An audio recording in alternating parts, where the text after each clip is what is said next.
Hello friends, welcome back to geology aspirant YouTube channel. So आज हम discuss करने वाले हैं एलिमेंट्स और यू कैन से जियोमेट्री और इसी को भी आप बोल सकते हो मॉर्फोलॉजी। ठीक है, किसका? फोल्ड का। मीन्स हम फोल्ड का एलिमेंट बोलिए या फिर जियोमेट्री ऑफ फोल्ड बोलिए और यू कैन से मॉर्फोलॉजी ऑफ फोल्ड। ये टॉपिक को आज हम डिस्कस करेंगे। ठीक है, अब इसी टॉपिक का मतलब एक टॉपिक तो एक है, लेकिन उसको डिफरेंट डिफरेंट नेम से मतलब बोला जाता है या फिर इसी टॉपिक को डिफरेंट डिफरेंट नेम से जाना जाता है। ठीक है, तो बेसिकली यहाँ पर हम फोल्ड का डिफरेंट डिफरेंट पार्ट के ऊपर डिस्कस करने वाले हैं।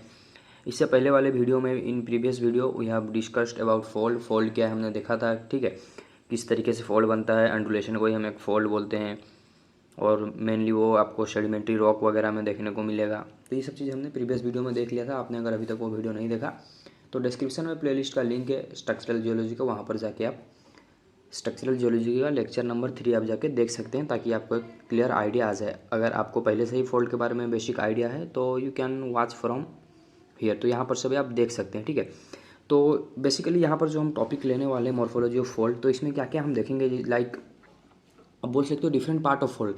लाइक एक ह्यूमन है या फिर कोई भी एक ह्यूमन को ले लीजिए, उसके अंदर भी डिफरेंट डिफरेंट पार्ट है, या फिर उसका ऑर्गन है, हैंड है, फिंगर है, ठीक है, लेग है, फेस है, नोज़ है, एयर है। सिमिलरली फोल्ड के अंदर क्या क्या डिफरेंट डिफरेंट पार्ट है, ठीक है, उसको हम देखेंगे।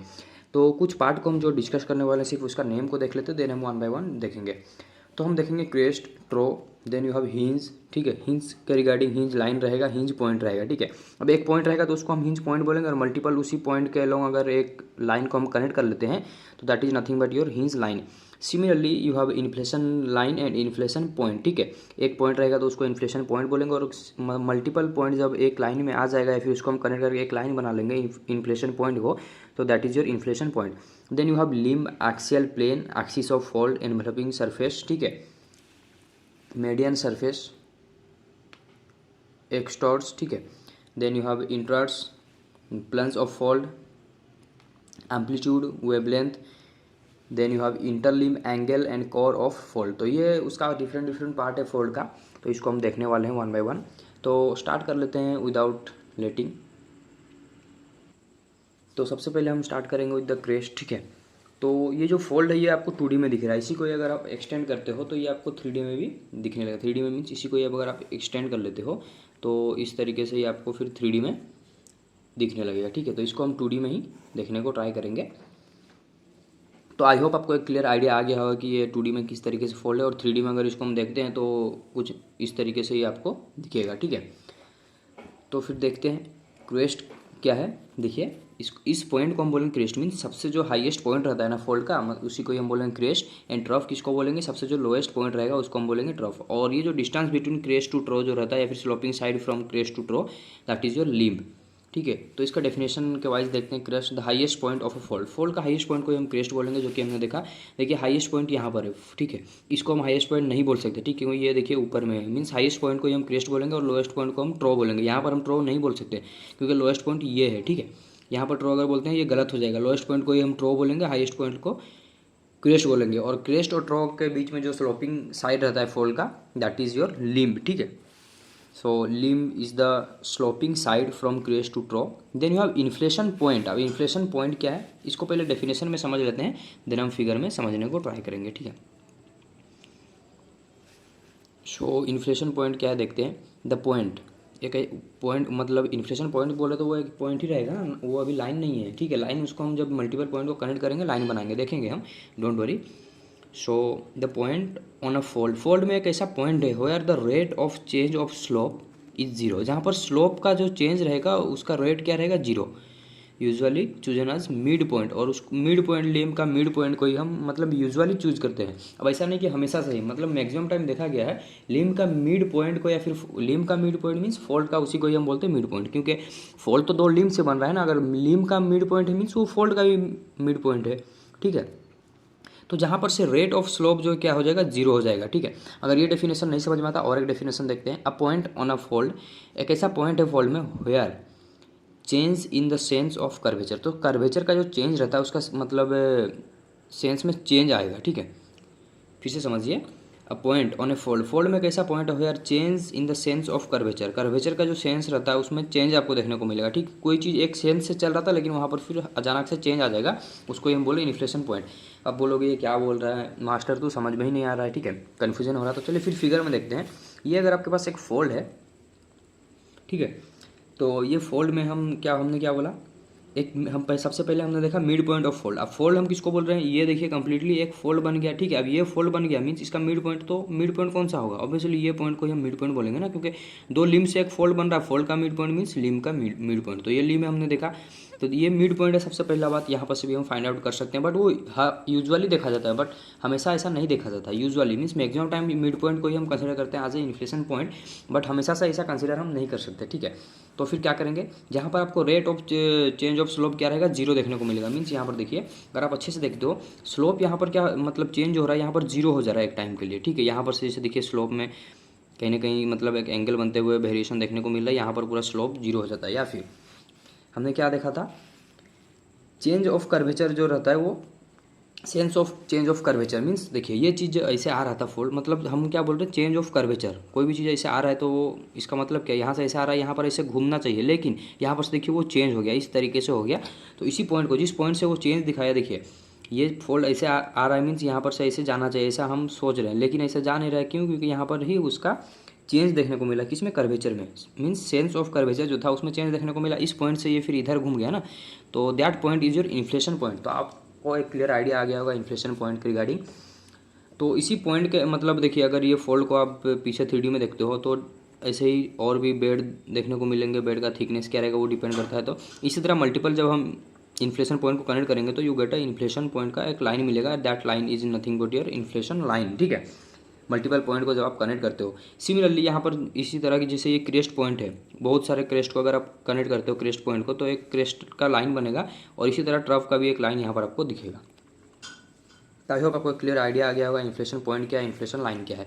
तो फिर आगे बढ़ते हैं और भी पार्ट्स वगैरह को थोड़ा सा देखते हैं। Next is your hinge point, ठीक है। अब हिंज पॉइंट या फिर यू कैन से हिंज पॉइंट को आप जोन भी बोल सकते हो, लाइन भी बोल सकते हो, डिपेंड करता है आप किसके ऊपर देख रहे हो। पूरा एक एरिया के ऊपर अगर आप बोलते हो तो उसको हम जोन बोलेंगे, ठीक है, हिंज का जोन। अगर आप सिर्फ एक पॉइंट का रिगार्डिंग हिंज को देख रहे हो तो हिंज पॉइंट बोलेंगे, और एक लाइन के अलोंग देख रहे हो, जिस तरीके से हमने इन्फ्लेशन लाइन देखा, तो उसी तरह मल्टीपल पॉइंट को जब हम कनेक्ट करेंगे विद द हिंज, तो वहाँ पर आपको देखने को मिलेगा हिंज का लाइन, ठीक है। तो ये क्या है, the point of maximum curvature है, एक ऐसा पॉइंट जहाँ पर आपको मैक्सिमम कर्वेचर देखने को मिले ऑन अ फोल्ड, ठीक है, उसी को ही हम बोलेंगे हिंज, ठीक है। और यू कैन से हिंज पॉइंट, लेकिन वो कहाँ पर मिलेगा, मतलब majorly is located in the crest of the hinge zone is called hinge point, ठीक है। अब आप यहाँ पर बोलोगे हिंज जोन क्या है, डोंट वरी, इसको भी हम अनफोल्ड करेंगे, फिर ये चीज़ को भी एक्सप्लेन करेंगे अभी फिगर के थ्रू। तो यहाँ पर ऐसे समझ सकते हैं आप, मतलब एक ऐसा पॉइंट रहेगा हिंज पॉइंट जहाँ पर कि आपको मैक्सिमम कर्वेचर देखने को मिलेगा, ठीक है, फोल्ड लेयर का, तो उसको ही हम बोलेंगे हिंज पॉइंट, ठीक है। The zone of maximum curvature in a fold is called hinge zone. तो उसी को ही आप अगर जोन के अलोंग देखते हो तो उसको हिंज जोन बोलेंगे। और हिंज जोन में एक ऐसा पॉइंट मिलेगा जहाँ पर आपको मतलब हिंज जोन का एक सेंटर पॉइंट अगर आप लेते हो तो उसको हम फिर क्या बोलेंगे, हिंज पॉइंट, ठीक है। तो मैं भी आपको कन्फ्यूजन आता होगा, डोंट वरी, इसको हम क्लियर करेंगे। Hinge points are the connected in 3 dimensions by a hinge line. तो हिंज लाइन कब बोलेंगे, जब हिंज पॉइंट कनेक्ट हो जाएगा। तो चलिए फिर आपका जो कन्फ्यूजन है उसको दूर करते हैं थ्रू द फिगर। तो ये देखिए, ये भी फोल्ड है 2D में, इसको अगर 3D में आप एक्सटेंड करते हो कुछ इस तरीके से ये रहेगा, ठीक है। इस तरीके से एक फोल्ड है, ऐसा कंसीडर कर लीजिए, एक फोल्ड है। तो हिंज किसको बोल रहे हैं, हिंज पॉइंट किसको, हम सबसे पहले हिंज पॉइंट समझते हैं, देन हम हिंज लाइन देखेंगे, then after that hinge zone देखेंगे, ठीक है। तो hinge point is nothing but your maximum curvature जहाँ देखने को मिलेगा। सबसे ज़्यादा बेंडिंग किस कहाँ पर आपको देखने को मिल रहा है, देखिए सबसे ज़्यादा बेंडिंग ऑब्वियसली यहाँ पर ही आपको देखने को मिलेगा, ठीक है। यहाँ पर उतना बेंड नहीं, यहाँ पर नहीं, यहाँ पर तो है बेंड लेकिन तो कम है आज कम्पेयर टू दिस पॉइंट। तो इस जहाँ पर भी मैक्सिमम कर्वेचर, मैक्सिमम बेंडिंग आपको देखने को मिले फोल्ड में, तो that is your hinge point. तो इस पॉइंट को हम बोलेंगे हिंज पॉइंट। तो आप बोलेंगे, एक क्वेश्चन आएगा आपके माइंड में, अभी तो तूने प्रीवियस फिगर में बताया था ये तो क्रेस्ट पॉइंट है, अब यहाँ पर हिंज पॉइंट क्या बता दे रहा है।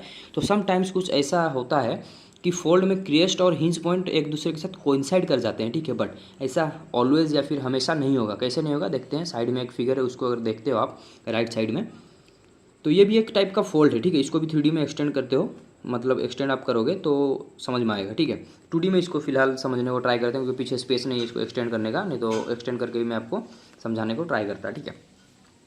तो जैसे यहाँ पर ये 2D में था, इसको भी 2D में थोड़ा सा इमेजिन मतलब देखिए, हमने क्या डेफिनेशन में क्या देखा, क्रेस्ट किसको बोलेंगे, क्योंकि यहाँ पर कन्फ्यूजन आएगा। आप बोलोगे दोनों तो चीज़ सेम है ना, तो समटाइम्स कोइंसाइड करेंगे, यहाँ पर देखिए कोइंसाइड कर गया है, कभी कभी नहीं करेगा। कैसे नहीं करेगा देखिए, हमने क्या देखा था, क्रेस्ट पॉइंट किसको बोलते हैं, जहाँ पर आपको हाईएस्ट एलिवेशन दिखे या फिर हाईएस्ट पॉइंट दिखे, ठीक है, उसको हम बोल रहे थे क्रेस्ट। बट हिंज का डेफिनेशन क्या था, जहाँ पर आपको मैक्सिमम कर्वेचर देखने को मिले। तो देखिए हाईएस्ट पॉइंट तो अगर आप देखते हो ये है ना, कि ये यहाँ पर देखिए ये थोड़ा सा नीचे है, हाईएस्ट पॉइंट ये है, तो इसको हम क्रेस्ट बोलेंगे। लेकिन हिंज का डेफिनेशन क्या था, मैक्सिमम कर्वेचर। तो मैक्सिमम कर्वेचर, मैक्सिमम बेंडिंग कहाँ पर आपको देखने को मिल रहा है, इस पॉइंट पे, तो इस पॉइंट को हम बोलेंगे हिंज पॉइंट, ठीक है। बट यहाँ पर क्या हो रहा है, हाईएस्ट पॉइंट भी ये है और मैक्सिमम कर्वेचर भी यहाँ पर देखने को मिल रहा है, इसीलिए एक जगह पे ये दोनों दिख रहे हैं। तो आई होप आपको क्लियर आइडिया आ गया होगा, क्रेस्ट और हिंज के बीच में डिफ्रेंशिएट आप कर सकते हो अब, और हिंज पॉइंट की आपको समझ में आ गया होगा। और इसी हिंज पॉइंट को अगर आप मल्टीपल अगर बेड के थ्रू हिंज मतलब पॉइंट को कनेक्ट करते हो, मतलब हिंज पॉइंट यहाँ पर सपोज और एक बेड है, पीछे और भी बेड रहेगा ना, क्योंकि नेचर है यहाँ पर, हम तो 2D में ड्रॉ कर रहे हैं ना, तो इस तरफ बेड रहेगा, तो मल्टीपल हिंज पॉइंट जो आपको मिलता है उसको आप अगर कनेक्ट कर देते हो तो उसी एक लाइन बन जाएगा थ्रू दैट पॉइंट्स, तो उसी लाइन को हम बोलेंगे हिंज लाइन। और ये एक जोन बन जाता है, मतलब जहाँ पर आपको बहुत ज़्यादा कर्वेचर देखने को मिल रहा है, पर्टिकुलरली यहाँ से लेके यहाँ तक। तो इसके बाद कर्वेचर थोड़ा थोड़ा देखिए, यहाँ कम है, यहाँ पर कम है, तो ठीक यहाँ पर जहाँ पर बहुत ज़्यादा कर्वेचर देखने को मिल रहा है, इसको ही हम बोलते हैं हिंज जोन, ठीक है। और हिंज जोन का सेंटर पॉइंट को हम बोलेंगे हिंज पॉइंट, और इसी पॉइंट को अगर आप कनेक्ट करते हो मल्टीपल पॉइंट को तो you get a hinge line. तो यहाँ आपको क्लियर आइडिया आ गया होगा जोन, पॉइंट और लाइन के बीच में। तो यहाँ पर और एक फिगर के थ्रू आप देख सकते हो, ये अगर एक फोल्ड है, ठीक है, फोल्ड में भी हमेशा से ऐसा नहीं रहेगा, फोल्ड कैसा भी रह सकता है, ऐसा रह सकता है, ऐसा रह सकता है, ठीक है, फोल्ड कैसा भी रह सकता है, क्योंकि हमने प्रीवियस वीडियो में डेफिनेशन में ही देखा था, लेक्चर नंबर 3 में, कि अंडुलेटिंग रॉक बेड को सेडिमेंट्री में जब भी आपको अंडुलेटिंग या फिर जिगजैग पैटर्न में या फिर कर्व्ड आपको बेड मिले, उसी को ही हम बोलेंगे फोल्ड, ठीक है। तो यहाँ पर आप एक आइडिया लगा सकते हो। देखिए हमने इन्फ्लेशन पॉइंट का डेफिनेशन क्या देखा था, जहाँ पर सेंस ऑफ कर्वेचर चेंज होगा। देखिए ये चीज़ ऐसे आ रहा था, मीन्स किसी को भी समझता है ये चीज़ ऐसे जाना चाहिए, मतलब कर्वेचर यही बता रहा है, जैसे ये देखिए ऐसे आ रहा है, तो कर्वेचर यही बोल रहा है कि ये चीज़ यहाँ पर से बेंड होना चाहिए, लेकिन नहीं हुआ, यहाँ पर से उसने सेंस ऑफ कर्वेचर को चेंज कर लिया। तो जहाँ पर जिस पॉइंट से वो सेंस ऑफ कर्वेचर को चेंज किया, उसी पॉइंट को हम बोलते हैं इन्फ्लेशन पॉइंट। और मल्टीपल बेड जब आएंगे तो उसको फिर आप कनेक्ट करते हो तो इन्फ्लेशन लाइन बन जाएगा, और इसको हम बोलेंगे हिंज लाइन। क्यों हिंज लाइन बोलेंगे, क्योंकि यहाँ पर मैक्सिमम आपको कर्वेचर देखने को मिल रहा है, बट इस जोन को हम बोलेंगे हिंज जोन, ठीक है, और इस पॉइंट को हम बोलेंगे हिंज पॉइंट, और ये लाइन को हम बोलेंगे हिंज लाइन। तो आई होप आपको एक क्लियर आइडिया आ गया होगा रिगार्डिंग हिंज। तो फिर आगे बढ़ते हैं। तो next is your axial plane, ठीक है। एक्सियल प्लेन तक आप अगर चीज़ें को समझ जाते हो तो फिर आगे चल के बहुत ज़्यादा ईजी होगा। और ये आपका अगर मॉर्फोलॉजी को और यू कैन से एलिमेंट्स को अगर नहीं समझते हो, डिफरेंट पार्ट ऑफ फॉल्ट, तो आगे चल के आपको प्रॉब्लम होगा। क्यों प्रॉब्लम होगा, क्योंकि आगे चल के हम फॉल्ट को क्लासीफाई ही करेंगे कुछ मतलब जो हम पार्ट्स देख रहे हैं उसके बेसिस पे, ठीक है।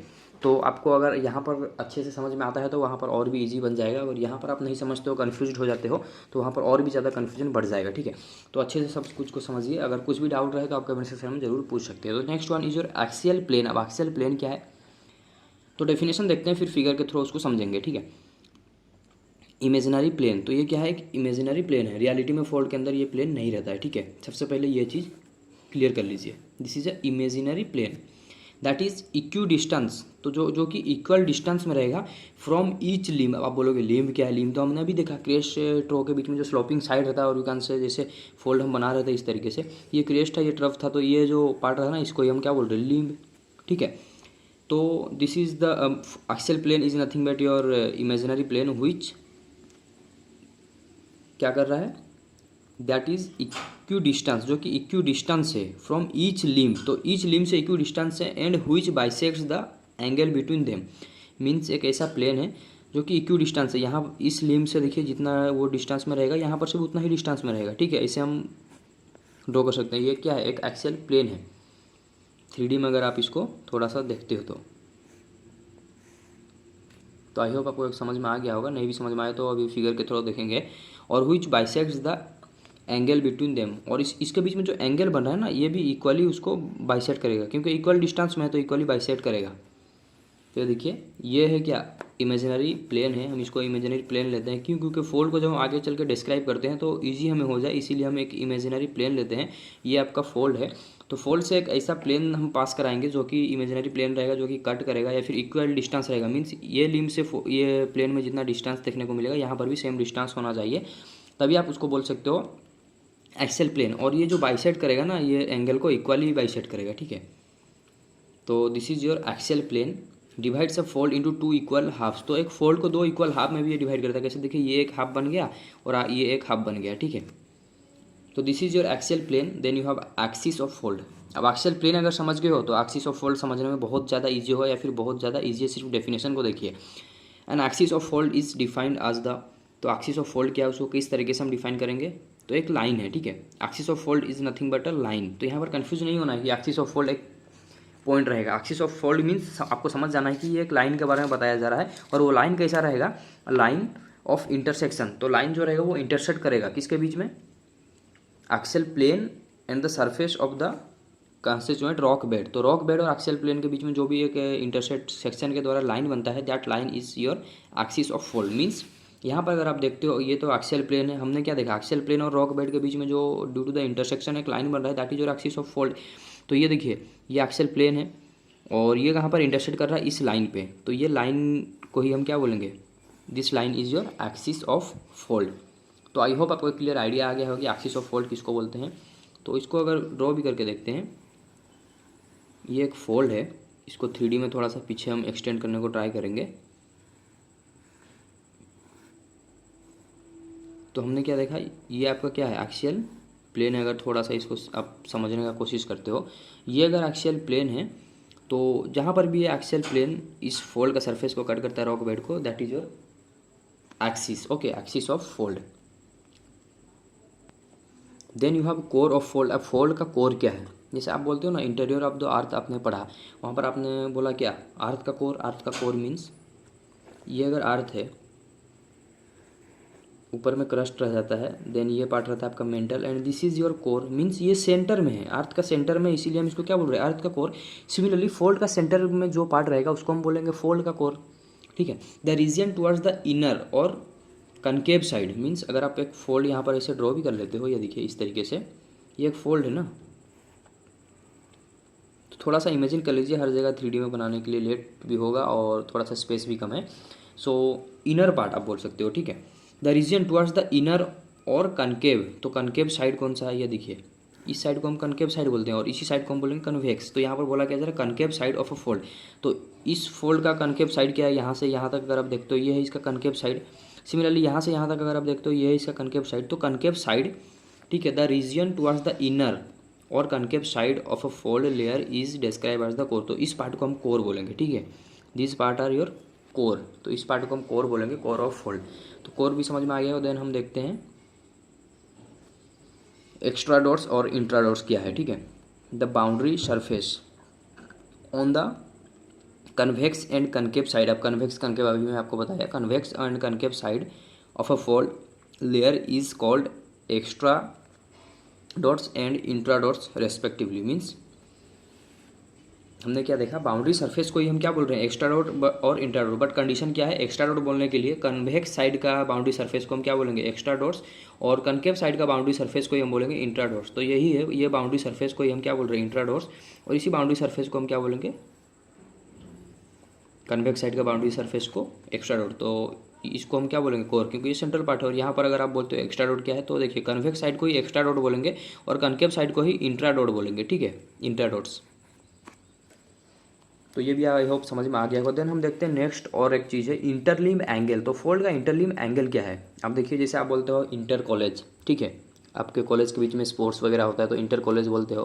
That means between colleges. Means college के बीच में जो भी चीज़ हो रहा है उसको हम बोलेंगे इंटर कॉलेज, इंटर यूनिवर्सिटी, ठीक है, inter state, international. Means nation के बीच में जो चीज़ हो रहा है, इंटरनेशन। तो सिमिलरली हम जब बोल रहे हैं इंटर लीम, मीन्स लीम के बीच में कहीं ना कहीं कुछ रिलेशन हम निकालेंगे। बट यहाँ पर क्या रिलेशन निकलेगा? हम बात कर रहे हैं एंगल का, तो यहाँ पर लीम के बीच में जो एंगल का रिलेशन निकलेगा, that is your interlimb angle, ठीक है। तो angle made by the limbs. तो लीम के द्वारा जो एंगल बनता है of a fold is term as interlimb angle. तो इंटरलीम एंगल किसको बोलेंगे? लीम के द्वारा जो भी एक फोल्ड में एंगल बन रहा है, that is your interlimb angle, ठीक है। तो इसको कैसे निकालेंगे? ये देखिए, ये दो लीम है। सबसे पहले आपको क्या करना है? इन्फ्लेशन पॉइंट ले लेना है, इन्फ्लेशन पॉइंट से एक परपेंडिकुलर आपको ड्रॉ कर लेना है और उसी परपेंडिकुलर के अलोंग एक लाइन ले लेना है इस तरीके से, और यहाँ पर उसी इन्फ्लेशन पॉइंट से और एक परपेंडिकुलर ड्रॉ कर लीजिए, यहाँ पर भी और एक लाइन इस तरीके से निकाल लीजिए। ठीक है, आई होप आपको एक मतलब समझ में आए। इन्फ्लेशन पॉइंट से क्या कीजिए, परपेंडिकुलर एक इस तरीके से लाइन निकालिए, यहाँ पर भी इन्फ्लेशन पॉइंट से परपेंडिकुलर एक लाइन निकालिए, दोनों लाइन को एक्सटेंड कीजिए, कहीं ना कहीं वो आगे चल के कोइंसाइड करेगा। That angle is nothing but your interlimb angle. ये दो लीम के बीच में जो एंगल बन रहा है उसी को हम बोल रहे हैं इंटरलीम एंगल। ठीक है, यहाँ पर देख सकते हैं, ये देखिए फोल्ड इस तरीके से जा रहा है, तो हमें क्या करना है, इन्फ्लेशन पॉइंट से क्या करना है, इन्फ्लेशन पॉइंट से एक लाइन सबसे पहले खींच लेना सीधा इन्फ्लेशन पॉइंट से, यहाँ पर भी हमने खींच लिया, यहाँ पर भी खींच लिया, और उससे परपेंडिकुलर फिर एक लाइन यहाँ पर ड्रॉ कर लेना है दोनों साइड में, और वो लाइन जहाँ पर भी आगे हम उसको एक्सटेंड करेंगे, जहाँ पर भी कोइंसाइड करेगा दैट एंगल, यहाँ पर जैसे हम एक्स लिख रहे हैं तो X angle is nothing but your interlimb angle. ठीक है, तो आई होप आपको एक इंटरलीम एंगल के ऊपर भी क्लियर आइडिया आ गया होगा। Next one is your plunge of fold. अब बोलोगे ये प्लंज क्या है, तो इसको भी देखते हैं। बस हर एक चीज़ यहाँ पर इजी तब लगेगा जब आप इसको कोरिलेट कर पाओ, या फिर इसको 3D में देखो, या फिर इमेज के थ्रू इसको समझो। ठीक है, तो डेफिनेशन को सबसे पहले पढ़ते हैं, देन इमेज के ऊपर हम जाएंगे। ठीक है, सो प्लंज ऑफ फोल्ड क्या है, fold having inclined axis are called plunging fold. तो जिस भी फोल्ड में इंक्लाइंड एक्सिस रहेगा, आप फोल्ड का एक्सिस क्या है आप सभी को पता है, जहाँ पर कि इमेजिनरी एक्सियल प्लेन कट करेगा फोल्ड के सरफेस को, एक लाइन बनता है, उसी लाइन को हम बोलेंगे फोल्ड का एक्सिस। बट क्या हो अगर फोल्ड का एक्सिस कहीं ना कहीं इंक्लाइंड रहे, मतलब स्ट्रेट ना रह के या फिर हॉरिजॉन्टल ना रह के, वो इंक्लाइंड अगर रहे, तो उसी इंक्लिनेशन को हम बोलेंगे fold having a plunge fold. मतलब फोल्ड में क्या है, प्लंजिंग दिख रहा है। ठीक है, और वो जो इंक्लिनेशन का एंगल रहेगा उसको ही हम बोलेंगे प्लंज का angle, the angle of inclination of fold axis with the horizontal. तो एक हम इमेजिनरी हॉरिजॉन्टल लाइन लेंगे, उसके उस लाइन से जितना भी एक्सिस का इंक्लिनेशन का एंगल रहेगा उस एंगल को हम बोलेंगे एंगल ऑफ प्लंज। ठीक है, देन और जिस डायरेक्शन में वो एंगल रहेगा मतलब प्लंजिंग का, उसको ही हम बोलेंगे direction of plunge. The direction in which this axis is inclined, जिस डायरेक्शन में वो फोल्ड का एक्सिस इंक्लाइंड रहेगा उसको ही हम बोलेंगे डायरेक्शन ऑफ प्लंज। ठीक है, तो ये चीज़ पहले क्लियर कर लीजिए, देन हम फिगर के ऊपर जाते हैं। तो यहाँ पर देखिए, अगर आपको दिख रहा है फिगर में समझ में आ रहा है, ये एक फोल्ड है। ठीक है, इसको एक फोल्ड आप अगर देखते हो एज ए फोल्ड, और ये क्या है, एक हॉरिजॉन्टल सरफेस है। ठीक है, यहाँ पर से जो ये दिख रहा है ये एक हॉरिजॉन्टल सरफेस है। तो ये अगर हॉरिजॉन्टल सरफेस है तो फोल्ड का एक्सिस क्या रहेगा, फोल्ड का एक्सिस का हमने डेफिनेशन क्या देखा था, एक्सियल प्लेन एक पार करना जो कि क्या करे, इक्वल हाफ में इसको कट करे और दोनों लिम्ब से इक्वल डिस्टेंस में रहे। ठीक है, यहाँ पर जो एंगल बनेगा वो एंगल भी सेम रहे। तो यहाँ पर इस तरीके से एक सरफेस पास होगा। ठीक है, उसी सरफेस के साथ ये फोल्ड जहाँ पर भी इंटरसेक्ट करेगा उस लाइन को हम बोलेंगे फोल्ड का एक्सिस। तो ये देखिए, ये फोल्ड का जो लाइन एक्सिस का लाइन जो बन रहा है वो इंक्लाइंड है।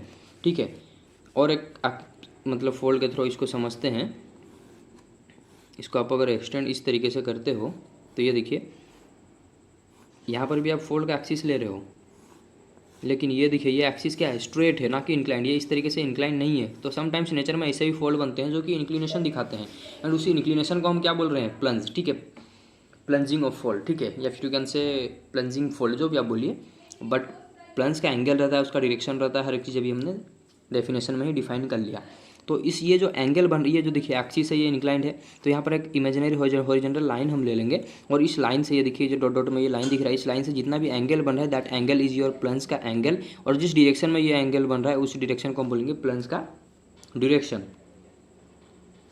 और ये है क्या, आपका फोल्ड का एक्सिस, एंड ये है एंगल ऑफ प्लंज। ठीक है, और ये क्या है, एक हॉरिजॉन्टल लाइन लेंगे जिससे हम एंगल को मेजर कर सके। ठीक है, इमेजिनरी हॉरिजॉन्टल लाइन, जिस तरीके से डीप आप मेजर कर रहे थे, डीप किस तरीके से मेजर कर रहे थे, एक रॉक बेड है जो कि इंक्लाइंड है, तो डीप को आपको किस तरीके से मेजर करना है, इंक्लाइंड अगर है तो ये एंगल को, तो इमेजिनरी आपको एक हॉरिजॉन्टल प्लेन लेना पड़ेगा ताकि ये प्लेन का आप एंगल निकाल सको ना। ये देखिए एक बेड है। ठीक है, ये बेड का हम डीप कैसे निकाल रहे थे, इमेजिनरी एक हॉरिजॉन्टल हम सरफेस ले रहे थे, तो ये एंगल को ही हम बोल रहे थे डीप का एंगल। सिमिलरली तो इस लाइन का अगर एंगल निकालना है, इमेजिनरी हॉरिजॉन्टल मतलब एक लाइन लेना पड़ेगा और यहाँ पर एंगल निकालेंगे, तो that angle is your plunge का एंगल। ठीक है, तो ये था plunge. Then you have median surface and enveloping surface. ठीक है, तो देखिए सबसे पहले ये चीज़ क्लियर हो जाइए कि यहाँ पर हम सरफेस के बारे में बात करें ना कि लाइन या फिर पॉइंट। तो देखिए मीडियन सरफेस अब टर्म में ही मीडियन है मीन्स कहीं ना कहीं वो बीच में रहेगा। और एक एनवलपिंग, जो कि एनवलप जैसे आप कोई भी चीज़ एनवलप करते हो या फिर उसी को ही हम एनवलपिंग बोल रहे हैं ना। मीन्स कोई भी चीज़ को ऊपर से या फिर नीचे से आप जब कवर करते हो तो आप उसको क्या बोल रहे हो, एनवलप। एनवलप का काम क्या है, किसी भी चीज़ को अच्छे से चारों तरफ से कवर करना। तो इसी तरह यहाँ पर भी एनवलपिंग सरफेस का काम यही है, फोल्ड को वो कवर करेगा मतलब दोनों साइड से, मतलब ऊपर नीचे से। और मीडियन सरफेस क्या है, बीच से हो जाएगा, ठीक है। तो देखते हैं, the surface which join the adjoining inflection line. तो एक ऐसा सरफेस जो कि इन्फ्लेशन लाइन को कनेक्ट करेगा या फिर ज्वाइन करेगा on a fold surface is called the median surface. तो इसको हम मीडियन सरफेस बोलेंगे। मे बी डेफिनेशन में कन्फ्यूजन हुआ होगा, तो अभी हम उसको देखेंगे थ्रू द इमेज ताकि आपका कन्फ्यूजन दूर हो जाए। Then you have enveloping surface. तो एनवलपिंग सरफेस क्या है, द टू सरफेस। तो यहाँ पर दो सरफेस के रिगार्डिंग हम बात कर रहे हैं। With in which a train of fold. आप बोलोगे ट्रेन ऑफ फोल्ड क्या है, जिस तरीके से ट्रेन रहता है ना, ट्रेन में मतलब इस तरीके से बॉगी वगैरह रहते हैं कनेक्ट होके। तो सिमिलरली फोल्ड क्या बोल रहे हैं, फोल्ड भी इस तरीके से जाता है ना। हम सिर्फ एक फोल्ड को ऐसे ड्रॉ करके चीज़ें को देख रहे हैं, बट ऐसा रियलिटी में फील्ड में नहीं रहता। फील्ड में वो इस तरीके से एक्सटेंड रहता है, ठीक है। मल्टीपल फोल्ड इस तरीके से कनेक्ट रहते हैं। कम्प्लेक्स स्ट्रक्चर भी देखने को मिलेगा sometimes with the fold you get a fold, ठीक है। फोल्ड के आगे हम पढ़ेंगे। तो इसको मतलब दो सरफेस ऐसा रहेगा ऊपर से नीचे से जो कवर करेगा, इसको ही हम बोलते हैं train of fold. Means multiple fold एक मतलब यहाँ पर एक्सटेंड होते गए हैं इस तरीके से, इसको हम बोलते हैं train of fold. The two surface, तो यहाँ पर दो surface within which a train of fold rises and falls. तो दो सरफेस के अंदर जहाँ पर देखिए यहाँ राइज कर रहा है, फिर यहाँ फॉल कर रहा है, फिर राइज कर रहा है, फिर फॉल कर रहा है, आर नोन एज एनवलपिंग सरफेस। तो ये जो दो सरफेस है इसको हम बोलेंगे एनवलपिंग सरफेस। रियलिटी में ऐसा फील्ड में नहीं रहता, इसको भी हम इमेजिन कर रहे हैं, ठीक है। तो ये क्या है, देखिए ये अगर आपको फॉल्ट दिख रहा है, मे बी 3D में ये बेस्ट व्यू होगा आपके लिए, समझ में आता ही होगा। तो इस सरफेस को हम बोलेंगे मीडियन सरफेस, क्योंकि ये बीच से जा रहा है और ये देखिए इन्फ्लेशन लाइन को कनेक्ट कर रहा है। दैट्स द रीजन हमने डेफिनेशन में पढ़ा था, are joining inflection line of a fold surface is called your median surface, ठीक है। और एनवलपिंग सरफेस किसको बोलेंगे, यहाँ पर से अगर आप सरफेस एक बना लेते हो इस तरीके से, जो कि एज ए एनवलप की तरह काम करेगा, तो ये देखिए सरफेस अगर इस तरीके से बना लेते हो तो इसको हम बोलेंगे एनवलपिंग सरफेस। तो इसी को अगर 2D में देखते हैं तो ये देखिए ये इस तरीके से रहेगा। ये सरफेस को और ये सरफेस को हम क्या बोलेंगे, एनवलपिंग सरफेस। ये अगर फोल्ड है, ट्रेन ऑफ फोल्ड अगर आप इमेजिन करते हो आगे और भी ऐसे एक्सटेंड अगर रहता है। और ये है कि आपका मीडियल मतलब मीडियन सरफेस, जो कि बीच से जा रहा है इन्फ्लेशन लाइन को या फिर इन्फ्लेशन पॉइंट को यहाँ पर कनेक्ट कर रहा है। इसी को 3D में अगर आप पीछे एक्सटेंड करते तो ये इन्फ्लेशन लाइन को इस तरीके से कनेक्ट करते हुए जाता है, ठीक है। तो ये लास्ट में है एम्पलीट्यूड एंड वेवलेंथ। आप मतलब फोल्ड का एम्पलीट्यूड और वेवलेंथ। तो जिस तरीके से आप वेव वगैरह देखते थे, वेव का वेवलेंथ एम्पलीट्यूड निकालते थे, सिमिलरली फोल्ड भी आज अगर उसको वेव की तरह कंसिडर करते हो तो मैथमेटिकली कुछ चीज़ें को डिराइव करने के लिए अगर हम इसको आज वेव की तरह कंसिडर करते हैं तो इसको ही हम क्या बोलेंगे, वेव का मतलब वेव के अंदर हम किसको बोल रहे थे, वेवलेंथ। ये देखिए दो मतलब ट्रो या फिर क्रेस्ट के बीच में जो डिस्टेंस रहता है उसी को ही हम बोल रहे थे ना वेवलेंथ। तो सिमिलरली यहाँ पर भी इसी को वेवलेंथ बोलेंगे और इसको हम एम्पलीट्यूड बोलेंगे, ठीक है। यहाँ तक जो डिस्टेंस रहेगा बीच तक उसको ही हम बोलते हैं एम्पलीट्यूड। तो समझते हैं डेफिनेशन वाइज, फिर हम इसका भी फिगर देखेंगे। The shape of a fold can also be compare to the mathematical functions in which case we can apply terms such as amplitude और वेवलेंथ। अगर इसको मैथमेटिकल फंक्शन की तरह इसको अगर हम मतलब एक्सप्लेन करने को ट्राई करते हैं तो यहाँ पर दो टर्म आपको मिलेगा, एम्पलीट्यूड और वेवलेंथ, जिसको कि आगे हम अभी एक्सप्लेन करेंगे। The amplitude and wavelength are convenient measure of size of the fold. तो फोल्ड का साइज को अगर मेजर करना है तो एम्पलीट्यूड और वेवलेंथ के रिगार्डिंग ही हम उसको मेजर करेंगे, ठीक है। The wavelength of a fold is the distance between the hinge on each side of the fold, ठीक है। तो वेवलेंथ क्या है, हिंज जो रहेगा ना ईच साइड में, उसका बीच में जो डिस्टेंस रहता है उसको ही हम बोलेंगे वेव लेंथ, ठीक है। मीन्स अब हिंज क्या है आप सभी को पता है, ये अगर ए ट्रेन ऑफ फोल्ड है तो मैक्सिमम कर्वेचर जिसको बोल रहे हैं हम उसको ही हम बोल रहे हैं हिंज ना, हिंज पॉइंट। तो ये जो हिंज पॉइंट के बीच में जो डिस्टेंस बन रहा है या फिर ये जो डिस्टेंस बन रहा है बिटवीन टू हिंज पॉइंट, उसको ही हम क्या बोलेंगे, वेव लेंथ, ठीक है। The wavelength of a fold is the distance between the hinges on each side of the fold. तो each side of the fold means ये एक साइड है, ये एक साइड है, तो ईच साइड ऑफ फोल्ड में जो हिंज के बीच में डिस्टेंस बन रहा है उसको हम बोल रहे हैं वेव का लेंथ, ठीक है। If the hinges are not visible, क्या हो अगर मतलब हमेशा से तो ऐसा ही फोल्ड नहीं मिलेगा ना नेचर में, कभी वेदरिंग इरोजन हो जाता है, ठीक है। डिफरेंट टाइप ऑफ प्रोसेस की वजह से कभी कभी ये पार्ट गायब अगर हो जाता है, तो सपोज ये पार्ट गायब हो गया तो अब कैसे हम मेजर करेंगे, हिंज तो नहीं है। तो इन दैट कंडीशन आप क्या कर सकते हो, जब विजिबल नहीं रहे हिंजेस द हाफ वेवलेंथ में बी मेजर, तो यहाँ पर आप फुल वेवलेंथ तो नहीं मेजर कर सकते लेकिन हाफ वेवलेंथ मेजर कर सकते हो instead by taking the distance between the two inflation point. तो दो इन्फ्लेशन पॉइंट के बीच में जो डिस्टेंस रहता है, इस डिस्टेंस को अगर भी आप मेजर कर लेते हो तो आपने हाफ वेवलेंथ निकाल लिया। अगर हाफ वेवलेंथ आपको मिल गया तो मल्टीप्लाई बाय 2 कर दोगे तो फुल वेवलेंथ आपको मिल जाएगा।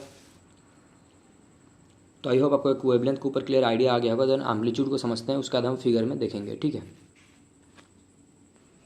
तो एम्पलीट्यूड को ही आप हाइट भी बोल सकते हो, ठीक है। एम्पलीट्यूड और height of a fold may be measured by taking half the perpendicular distance from the hinge to the line joining the two hinges on each side, ठीक है। तो हाफ डिस्टेंस को हम बोल रहे हैं, ये चीज़ पहले क्लियर कर लीजिए। द एम्पलीट्यूड और हाइट, जिसको ये आप हाइट भी बोल सकते हो, of a fold may be measured by taking, तो उसको मेजर कैसे करते हैं, हाफ द परपेंडिकुलर डिस्टेंस। तो परपेंडिकुलर डिस्टेंस तो लेना है लेकिन कितना, हाफ। किसका परपेंडिकुलर डिस्टेंस लेंगे, from the hinge to the line joining the two hinges on each side. तो दो साइड में जो हिंजेस को ज्वाइन करते हो उससे हिंज को, मीन्स ये देखिए ये बोल क्या रहा है, ऐसे फोल्ड है तो हाफ डिस्टेंस है, ठीक है। कहाँ से, परपेंडिकुलर किससे, सपोज यहाँ पर दो हिंज है, ये एक हिंज है ये एक हिंज है, तो इसके बीच में जो लाइन एक बन रहा है ना, distance from the hinge to the line joining the, देखिए to the line joining the two hinges on each side. तो ये एक साइड ये एक साइड अगर है तो दोनों साइड में दो हिंजेस को ज्वाइन करते हैं तो एक लाइन बनता है। और यहाँ पर से अगर आप परपेंडिकुलर हिंज के ऊपर ड्रॉ कर लेते, मतलब एक परपेंडिकुलर ड्रॉ करते हो लाइन जो कि हिंज को आगे जाके कनेक्ट कर रहा है, तो इसी ये अगर सपोज ये 2 सेंटीमीटर है तो इसका हाफ कितना रहेगा, 1 सेंटीमीटर। तो दैट 1 यहाँ से यहाँ तक जो रहेगा 1 centimetre is nothing but your amplitude, ठीक है। तो फिर इसको फिगर के थ्रू देखते हैं। तो यहाँ पर भी क्या हो, अगर हिंजेस ही गायब रहे या फिर हिंज ना मिले तो किस तरीके से आप एम्पलीट्यूड को निकाल सकते हो, जिस तरीके से हमने अभी वेवलेंथ के केस में देखा था। इन्फ्लेशन पॉइंट का हेल्प लेना पड़ेगा, यहाँ पर भी सिमिलरली इन्फ्लेशन पॉइंट का आपको हेल्प लेना पड़ेगा।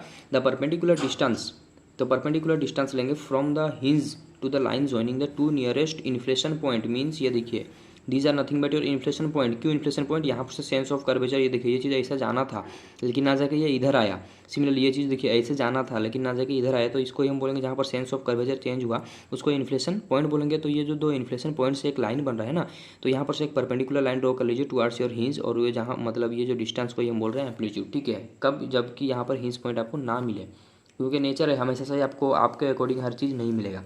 तो ये देखिए lambda is denoting to your wavelength and A denoting to your amplitude, ठीक है। तो यहाँ पर से जो टोटल डिस्टेंस लेते हैं ना फ्रॉम दिस टू दिस, यहाँ पर परपेंडिकुलर हम ड्रॉ कर रहे हैं तो इसको हम 2a बोल रहे हैं, ठीक है। लेकिन एम्पलीट्यूड रियलिटी में कितना रहता है, a, ठीक है। बट ये कब, जब आपको हर चीज़ यहाँ पर अच्छे से रहे, वेदर वगैरह ना हो, फोल्ड में दोनों हिंजेस रहे, मतलब हिंज सब मिले, सब कुछ मिले। बट कभी कभी ऐसा कंडीशन आएगा हिंज गायब रहेगा, तो इन्फ्लेशन पॉइंट भी अगर मिल जाता है तो यहाँ पर से आप अगर डिस्टेंस को ले लेते हो, दैट डिस्टेंस इज योर ए, तो इसको हम एम्पलीट्यूड बोलेंगे। यहाँ पर भी आपको 2a मिल रहा था, तो 2a जो मिल रहा था डिवाइडेड बाई 2 कर देने से you get a amplitude. But यहाँ पर सिमिलर मतलब डायरेक्ट हमें एम्पलीट्यूड मिल रहा है, और यहाँ पर हमें जो वेवलेंथ मिल रहा है, हाफ वेवलेंथ मिल रहा है लैम्डा बाई 2। हमने डेफिनेशन में देखा इन्फ्लेशन पॉइंट से इन्फ्लेशन पॉइंट तक जो डिस्टेंस रहेगा उसको हम बोलेंगे हाफ वेवलेंथ। तो इसमें मल्टीप्लाई बाई 2 कर देने से you get a full wavelength, ठीक है। तो ये था all about the morphology of the fold और you can say elements of fold. तो कुछ भी डाउट हो रिगार्डिंग दिस आप कमेंट सेक्शन में जरूर पूछ सकते हैं। और अगर वीडियो अच्छा लग रहा है तो मेक श्योर चैनल को सब्सक्राइब कीजिए, साथ ही में बेल आइकन को भी प्रेस कर लीजिए ताकि अपकमिंग डेज में जब भी इस तरह के कोई भी जियोलॉजी रिलेटेड वीडियो आए आप सबसे पहले उसे देख सकें। And thank you for watching.